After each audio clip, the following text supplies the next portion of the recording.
Okay, keep the chatter down in this room. Pyros are on, buddy. Roger.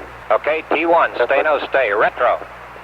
Stay. Fido. Stay. Guidance. Stay. Control. Stay. Telcom. Stay. GNC. Stay. Ecom. Stay. Surgeon. Stay. Capcom. We're Charlie.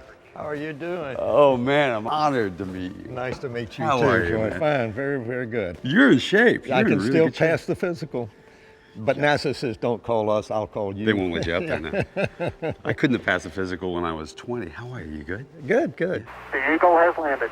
Roger, Tranquility. We copy you on the ground. You got a bunch of guys about to turn blue. We're breathing again. Thanks a lot. It's your voice that says, you know, a bunch of guys turning blue down here, right? Yeah. During the descent, George, we had a lot of issues. Started having data drop out.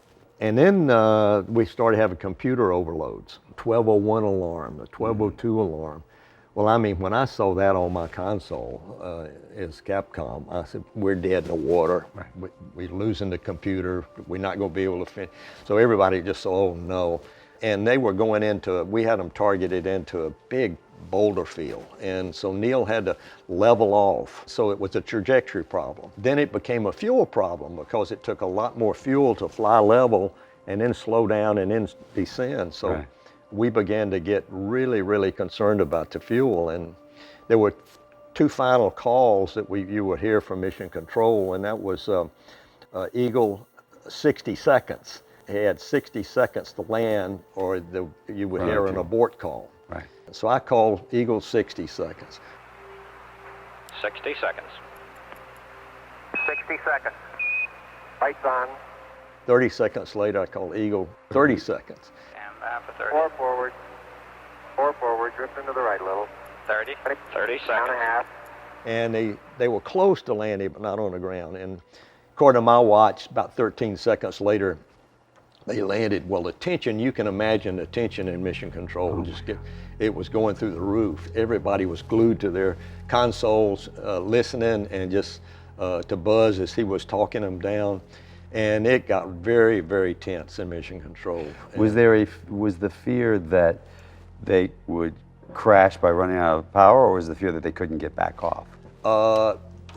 The fear was we had a margin of 4%, and when you said abort, you still had 4% fuel remaining, Right. which you would throttle up and start a positive rate of climb away from the moon. Mm-hmm. So you'd lost your landing. Right. And then engine would shut down, and the ascent engine would light and take you back into orbit.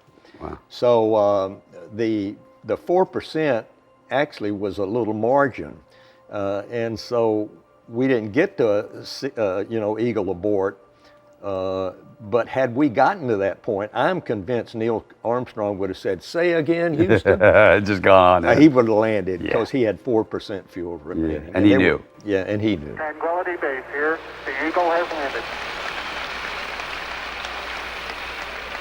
We choose to go to the moon in this decade and do the other things. Kennedy, with this bold statement, we're going to go to the moon, we're going to land on the moon, and we're going to return safely by the end of 1969. So I laughed at him, we got 15 minutes in space and he's going to go to the moon in 8.5 years.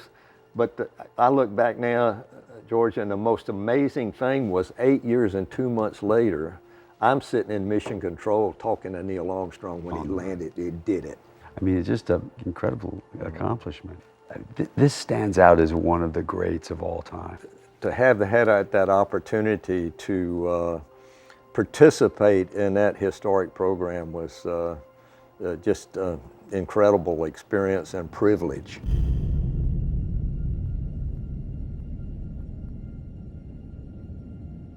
So now let's talk about you going to the moon, the Apollo 16, and you getting to walk on the moon, one of 12 people ever. You know, if you think of great adventures, there aren't many that only 12 people have been on.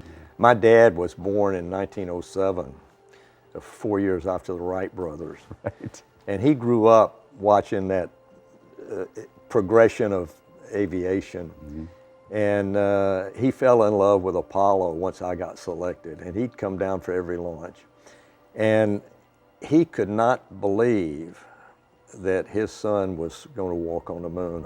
It was just incredulous to him. So when we got out, we were really excited, and my first steps were just, I'm here, fantastic, I'm finally on the moon.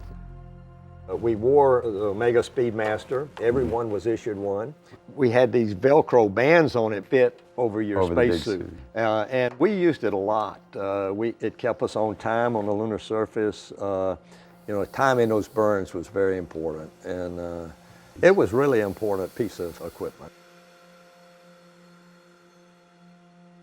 And you left a picture of your family.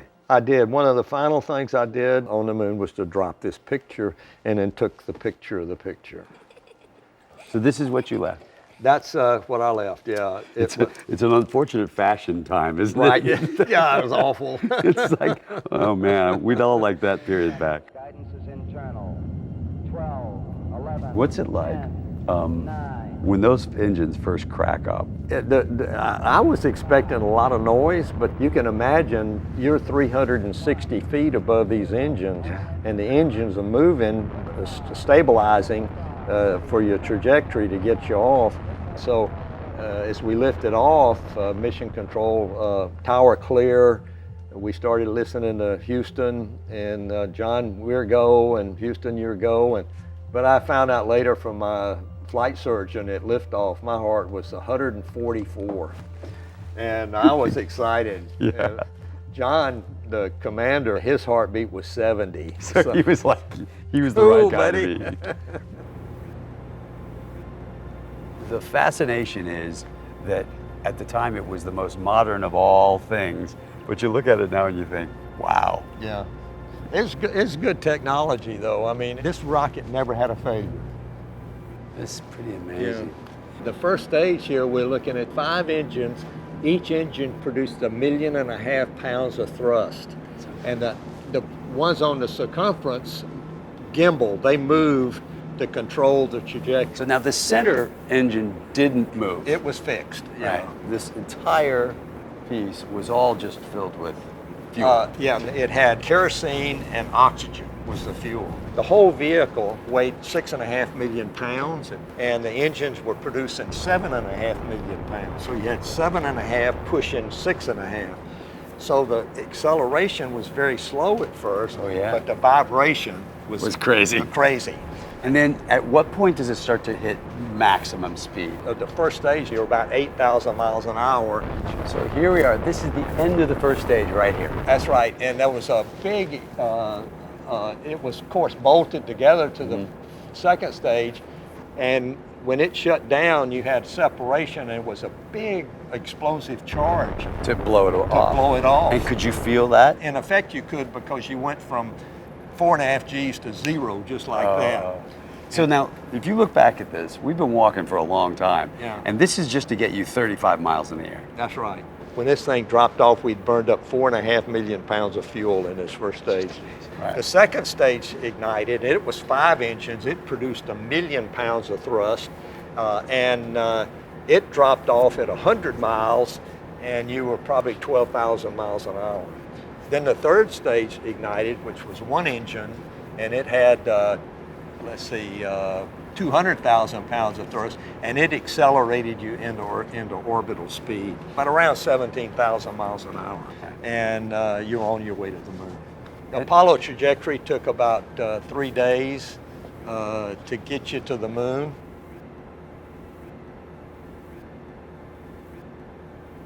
The lunar module literally looks like tin foil. But when it pressurizes, like a soda can, it gets real strong. Yeah. But with it's unpressurized, it crinkles. Isn't that funny? It's actually thermal protection system. So a lot of the solar heat is reflected and all the things we got. These are the firemen use this now in a fire. They wrap themselves up with the same stuff. It's just good stuff.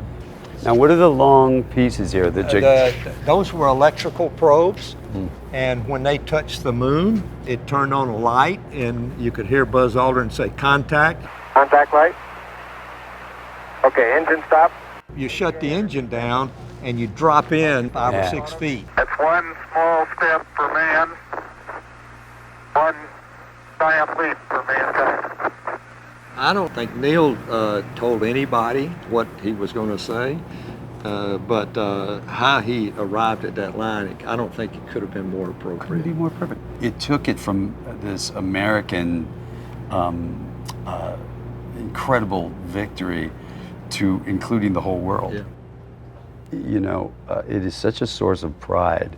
You know, there were things that brought us together, and that was one of them. Yeah. It brought the world together. It represents to me the best of us. That's where you said, I know I can do it, and if I can't, it's worth trying.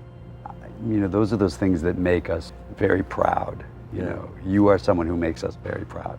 Well, thank you very much. It was a great experience. It was a humbling experience to be involved in the program, especially in mission control. To see all of the 400,000 people putting their effort to get those three guys sitting up on top of that rocket, get to the moon, and to return safely. Get back. We choose to go to the moon in this decade and do the other things, not because they are easy, but because they are hard. Because that goal will serve to organize and measure the best of our energies and skills. Because that challenge is one that we're willing to accept, one we are unwilling to postpone, and one we intend to win.